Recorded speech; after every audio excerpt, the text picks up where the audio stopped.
Baik, Assalamualaikum warahmatullahi wabarakatuh. Banyak sekali permasalahan yang ada di sekitar kita. Kabupaten Magetan adalah salah satu wilayah agraris, di mana sebagian besar penduduknya adalah berprofesi petani. Memang berapa sih persentasenya?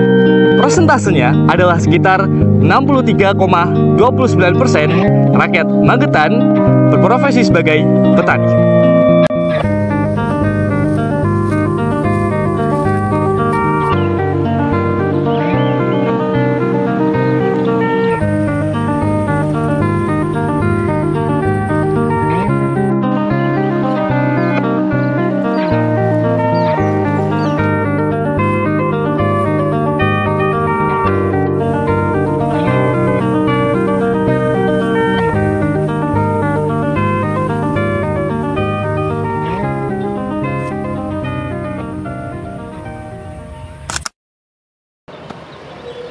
Kabupaten Magetan sudah berkontribusi kepada Indonesia. Untuk penjelasannya, pada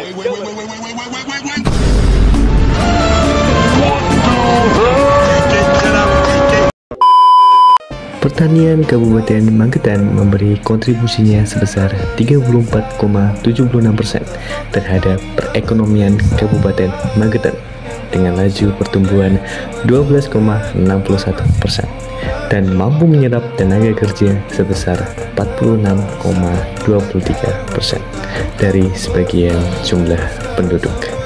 Sektor pertanian memiliki keterkaitan antara sektor satu dengan yang lainnya. Angka tersebut menginformasikan ketika jumlah petani negara kita mencapai 40,64 juta orang atau sekitar 17% dari total penduduk Indonesia adalah berprofesi sebagai petani. sektor pertanian sangat penting terhadap bangsa itu sendiri, bangsa Indonesia, yang biasa kami sebut dengan SPP, Sadang Pangan Papan. Tapi mereka juga harus siap menerima tantangan yang ada, seperti perubahan iklim. Tetapi ada satu hal yang lebih penting, yaitu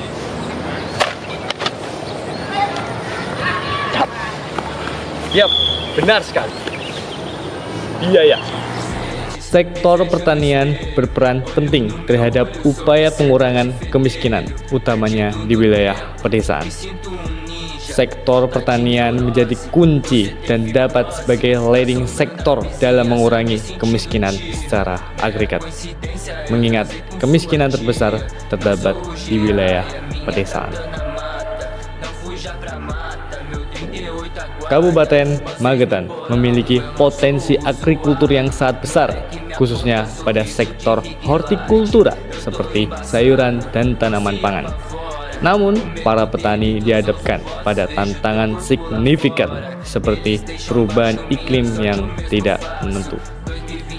Dan yang paling kita temukan adalah soal kenaikan biaya yang operasional, seperti kenaikan harga air, pupuk, dan kenaikan harga listrik.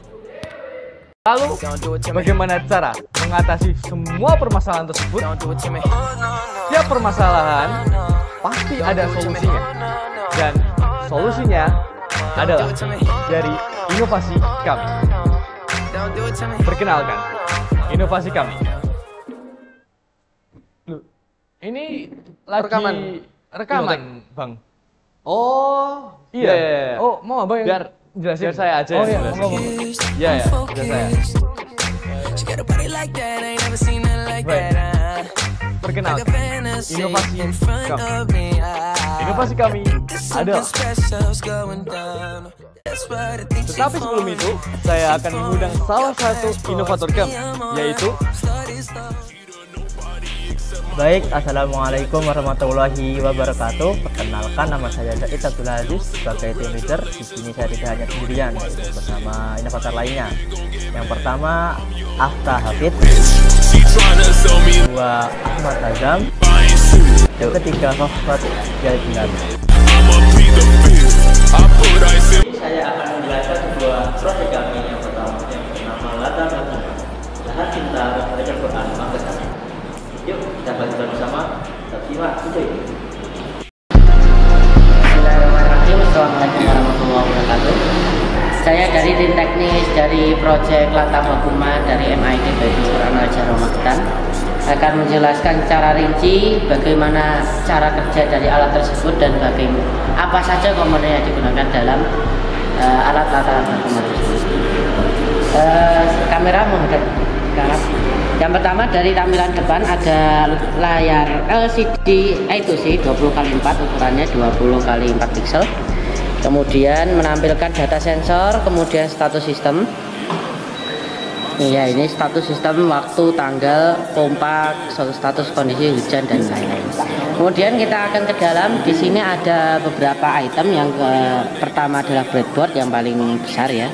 Kemudian ada main controllernya yaitu SP32 ditambah dengan baseplate-nya. Kemudian di sini ada relay 2 modul optocoupler. Kemudian di samping sini ada modul soil moisture-nya. Kemudian di atas SP32 ini ada sensor modul raindrop. Ya, ini untuk modul. Kemudian kita pindah ke samping kiri. Di sini ada 2 sensor dan 1 aktuator ya, 1 sensor maksudnya. 1 sensor dan 1 aktuator. Yang pertama sensor DHT11 untuk mengukur kelembapan dan suhu udara. Kemudian di sini ada buzzer untuk memberitahukan status sistem, notifikasi maupun dan lain-lain. Kemudian kita akan masuk ke cara kerja, bagaimana cara mengontrol pompa dan bagaimana cara memonitoring secara jarak jauh dari alat-alat. Jadi di sini sudah ada aplikasi Blink yang sudah didesain di dashboard secara mandiri.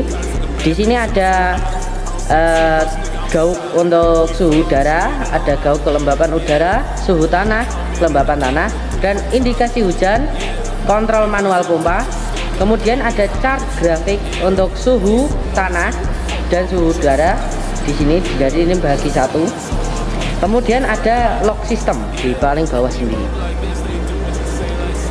Kemudian kita akan simulasi bagaimana cara kontrol manual pompa dan bagaimana status tanah tersebut ketika sudah disiram. Oke, persiapan tanaman akan disiram ya. Setelah kita akan menyalakan pompa air selama 15 detik. Kemudian juga diketahui juga ketika pompa air menyala, maka di status di LCD maka akan menyala. Oke, sudah. Kita akan lihat secara langsung bagaimana sensor kelembapan tanah mendeteksi adanya perubahan di dalam sensor. Di sini ada jeda sebentar ya, karena kelembapan tanahnya juga agak kurang sensitif. Kita lihat di sini ada sensor suhu tanah, kemudian ada sensor suhu tanah di sini.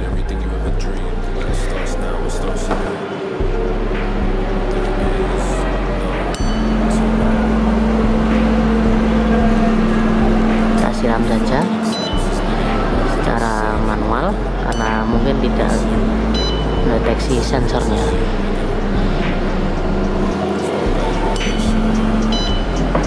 Oke, mungkin sudah cukup. Kita tunggu sekitar 15 detik untuk menghemat data dari limit dari sini.